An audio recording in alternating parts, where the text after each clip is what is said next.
Avez-vous déjà pensé que, parfois, la plus grande erreur d'un dorama n'est pas dans le scénario, ni dans la réalisation, mais dans le choix de qui va donner vie au personnage? En 2025, certaines décisions de casting d'acteurs ont causé tant d'indignation qu'elles ont même éclipsé l'intrigue elle-même. Aujourd'hui, je vais vous montrer les 5 plus grandes erreurs de casting pour des rôles dans les doramas de 2025. Kim Seon-ho était autrefois considéré comme le gentil garçon des dramas coréens. Son rôle dans Start-up l'a transformé en phénomène de popularité, conquérant des fans qui voyaient en lui le protagoniste charismatique et charmant typique. Mais tout a changé quand en 2021, il s'est retrouvé impliqué dans un scandale que nous connaissons tous bien, accusé de manipulation émotionnelle et d'avoir fait pression sur son ex-petite amie pour prendre des décisions traumatisantes. L'image propre qu'il avait construite s'est effondrée en quelques jours, l'amenant à perdre des contrats d'une valeur de millions et des rôles prometteurs. Ce qui aurait pu être juste une autre ascension météorique s'est terminé dans le silence et les annulations. En mai 2025, Disney+ a annoncé que le dorama Delusion serait lancé en 2026.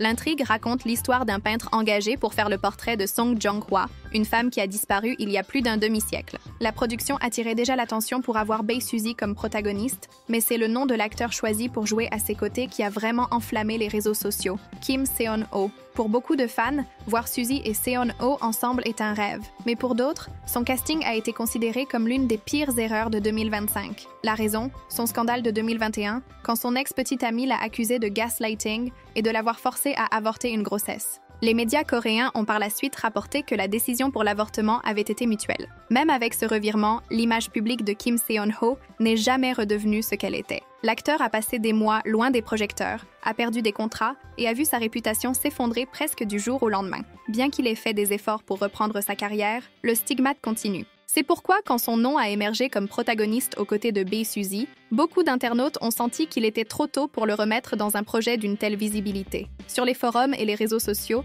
la réaction a été immédiate. Certains ont affirmé que tout le monde mérite une seconde chance et que Seon-ho avait déjà fait face à suffisamment de conséquences. D'autres, cependant, n'ont pas pardonné et ont garanti qu'ils ne regarderaient pas le drama. Le casting est devenu le sujet de débats enflammés, divisant même les fans internationaux. Pendant que Suzy était célébrée comme le bon choix, sa présence s'est transformée en épine dans le pied de la production. S'il y a un nom qui vit sur la corde raide entre talent et polémique, c'est Cho Byung-kyu. Connu pour sa performance intense dans The Uncanny Counter, il semblait avoir tout pour être l'un des grands noms de la nouvelle génération d'acteurs coréens. Mais en 2021, des accusations de harcèlement scolaire ont explosé contre lui, accompagnées de récits détaillés de camarades qui affirmaient avoir subi des humiliations et de la violence pendant leurs années de collège. Bien que l'acteur ait nié à plusieurs reprises, le scandale a laissé une tâche difficile à effacer. Même après des tentatives de réhabiliter son image, avec des agences allant en justice et alléguant de la diffamation, le fantôme du harcèlement n'a jamais cessé de le poursuivre. Le public coréen prend ce type d'accusation très au sérieux. Et même s'il n'y avait pas de preuves définitives pour le condamner, le doute a suffi à réduire sa crédibilité. Les projets futurs ont commencé à hésiter à l'engager, et sa carrière a été marquée par une méfiance persistante. Pourtant, en 2025, il a été choisi pour un autre grand drama, A History of the Losers. Et c'est là que la polémique s'est rallumée avec force. Le choix a divisé fans et critiques. Certains croyaient qu'il avait le droit de continuer à travailler et que les accusations n'étaient que des rumeurs non confirmées, tandis que d'autres voyèrent son casting comme un affront aux victimes et un signe que l'industrie était prête à ignorer le passé pour le profit. Le problème est que, contrairement à d'autres scandales, le harcèlement scolaire est un sujet extrêmement sensible en Corée du Sud, où les vrais cas mènent à des traumatismes profonds et même à des tragédies. C'est pourquoi, chaque fois que Cho Byung-kyu apparaissait à l'écran, le souvenir de ces accusations revenait à l'esprit du public. Peu importait si son jeu d'acteur était convaincant. Pour beaucoup de gens, sa présence-là était un rappel douloureux de ce que la société essaye de combattre. Ce choix de casting a fini par être vu comme l'une des erreurs les plus graves de l'année parce qu'il a apporté un bagage négatif inutile à l'œuvre. Au lieu de générer de l'empathie pour les personnages, le casting de Cho Byung-kyu a renforcé le rejet d'une partie du public, qui refusait simplement de regarder le drama. En fin de compte, peu importe à quel point un acteur est talentueux, si le public n'accepte pas sa présence, le résultat est toujours un désastre. My Dearest Nemesis promettait d'être l'un de ces dramas pleins de chimie, de tensions romantiques et de conflits de première classe. L'intrigue tourne autour d'une jeune cadre, interprétée par Moon Ga-young, qui découvre que son nouveau patron est, en réalité, son premier amour. L'idée semblait parfaite, puisque Ga-young est connu pour transmettre de l'émotion et créer des couples mémorables à l'écran. Mais c'est justement le choix de l'acteur qui a divisé les opinions et soulevé des questionnements. Choi Hyun-wook. Dans le rôle, Hyun-wook devait interpréter un homme mûr, avec autorité et posture, correspondant à la position de leader. Cependant, pendant le tournage, l'acteur n'avait que 22 ans, soit 10 ans de moins que le personnage original dans le webtoon qui a inspiré la série. Pour une partie du public, ce détail n'est pas passé inaperçu. Beaucoup ont allégué qu'il ne possédait pas encore la présence nécessaire pour soutenir un rôle si chargé de responsabilités et que la différence d'âge entre lui et Moon Ga-young, qui était de 6 ans, pourrait compromettre la chimie du couple. Les critiques ont explosé sur les réseaux sociaux juste après l'annonce du casting.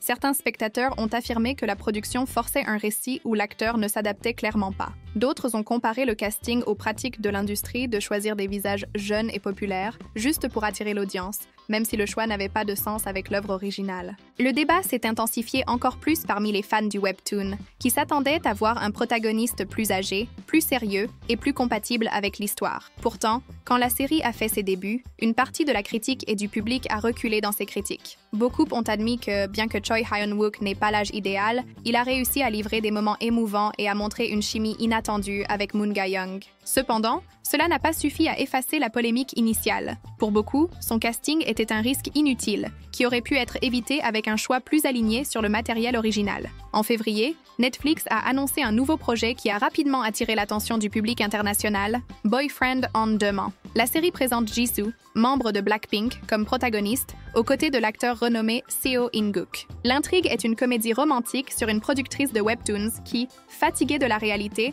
trouve soulagement et échappatoire dans un programme virtuel de simulation de rencontres. Une prémisse moderne, légère et parfaite pour accrocher tant les fans de drama que les blinks répandus dans le monde. Mais tout n'a pas été reçu avec enthousiasme. Depuis l'annonce, des doutes et des critiques ont surgi concernant le choix de Jisoo pour le rôle principal. Beaucoup d'internautes ont souligné que l'idole n'a pas encore démontré de compétences d'actrice cohérentes pour porter seule un rôle de protagoniste, surtout aux côtés de Seo In-guk, qui est considéré comme l'un des acteurs les plus polyvalents et respectés de Corée. La comparaison inévitable entre les deux a créé le sentiment que la différence d'expérience pourrait peser contre la série. Les critiques ne sont pas venues de nulle part. Au début de l'année, Jisoo avait déjà été la cible de commentaires négatifs après sa performance dans Newtopia. Les critiques l'ont accusé de prestations limitées, de peu d'expression et de ne pas réussir à soutenir les moments émotionnels. Cette histoire a fait que beaucoup doutèrent de sa capacité à porter un drama entier comme protagoniste. L'annonce de Boyfriend on Demand a ravivé cette méfiance, avec fans et haters menant des batailles en ligne. D'un côté, les blinks défendaient que Jisoo n'était qu'au début de sa carrière d'actrice et qu'elle méritait la chance de montrer une évolution. De l'autre, des spectateurs plus sceptiques disaient que Netflix n'avait misé que sur sa célébrité mondiale, ignorant le risque artistique que le choix pourrait apporter à la crédibilité de la production. En fin de compte, la polémique du casting de Jisoo résume bien le dilemme actuel de l'industrie: équilibrer popularité et talent. Autant sa présence garantit visibilité internationale et chiffres d'audience, elle met aussi en question la qualité finale de l'œuvre. Et, jusqu'à ce que la série fasse ses débuts, l'ombre des critiques continuera d'accompagner chaque pas de l'idole actrice. À la fin de 2024, avant même d'être diffusé, le mélodrame romantique Nice to Not Meet You était déjà enveloppé de polémiques. La raison était la révélation que l'actrice Lim Ji-yeon formerait un couple romantique avec Lee Jung-jae, un acteur de 17 ans son aîné. La différence d'âge, qui aurait pu passer inaperçue à d'autres époques, est aujourd'hui un sujet de plus en plus sensible pour le public coréen et international et a rapidement généré une vague de critiques sur les réseaux sociaux.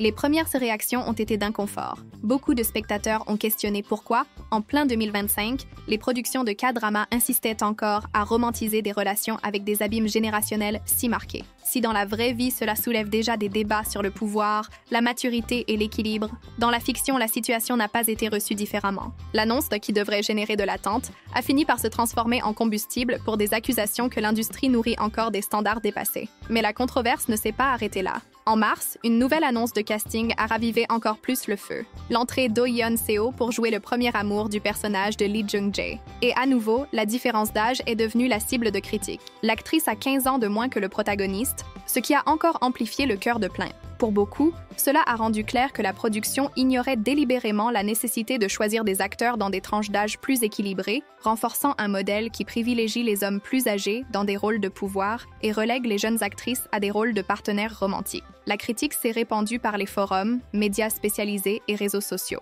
Les commentaires allaient d'analyses sérieuses sur comment ce type de casting perpétue les inégalités dans l'industrie jusqu'aux ironies mordantes que les dramas devenaient des galeries de relations improbables. La question a cessé d'être seulement sur la chimie entre personnages et est devenue sur la représentativité, les valeurs et la cohérence narrative. Il est clair que certains ont défendu le casting, rappelant que Lee Jung-jae est l'un des acteurs les plus talentueux et respectés de Corée, avec une carrière solide au cinéma et à la télévision, et que sa présence pourrait élever la qualité du drama. Mais, pour beaucoup d'autres, le talent ne justifie pas un choix qui commence déjà taché par la perception de déséquilibre. Le résultat est que Nice to Not Meet You est entré dans la liste des plus grandes erreurs de casting de 2025, avant même de faire ses débuts. La controverse autour de la différence d'âge entre Lee Jung-jae, Lim Ji-yeon et Oh Yeon-seo a transformé le drama en exemple de comment les décisions de casting peuvent compromettre la réception d'une œuvre. Et ce type de débat montre que, de plus en plus, le public n'est pas disposé à accepter passivement des choix qui semblent renforcer des modèles antiqués.